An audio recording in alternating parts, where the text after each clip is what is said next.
responding to the claim that fundamentalism uses puritanical dogma to enable sexual, physical, and emotional abuse for decades.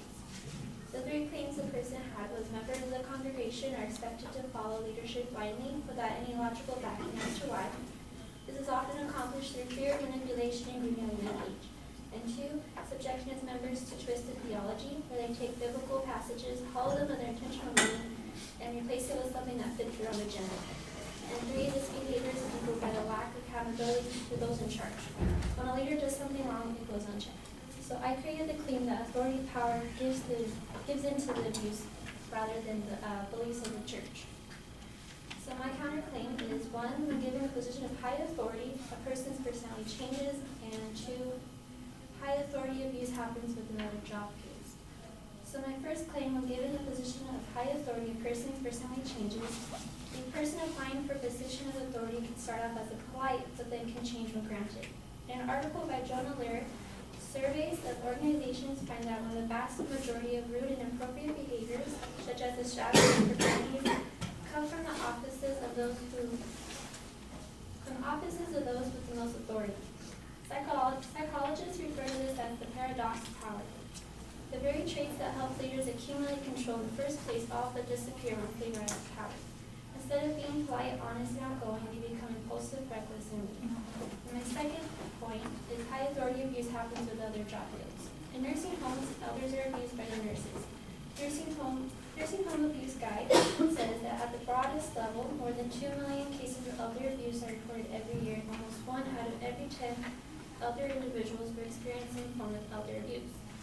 In a CNN investigation by Blake Ellis and Melanie Higgin, as with any nursing assistant, Gomez was tasked with the most intimate of duties, bathing residents, taking them to the bathroom, and changing their diapers. It is unglamorous work that doesn't pay much, but he seemed to enjoy his job.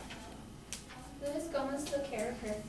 He bought me perfume and stuff, she told us. We were friends, we would joke around, and he also told her he wanted to marry her.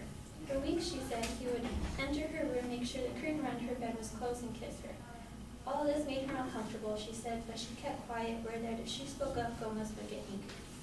So overall, I'm claiming that, from my opponent, saying that the beliefs of the church is not the reason why abuse happens, but it's the authority and power given to the person.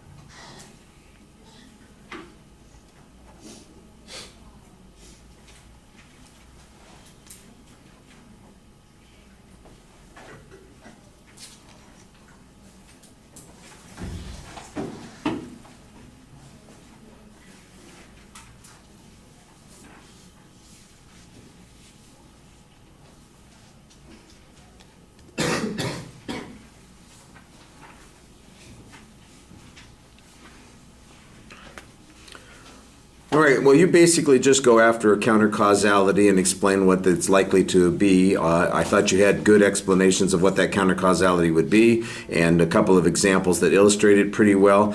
There's not really any discussion of the advocate's arguments concerning the church circumstances or the abuses that took place in that particular situation or circumstance.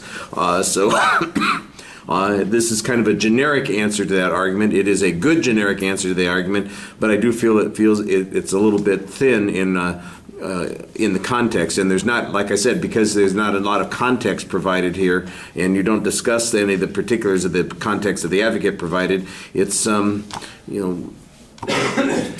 it's clear but lightweight. I do think you've got a good point here, and I thought you developed it pretty well.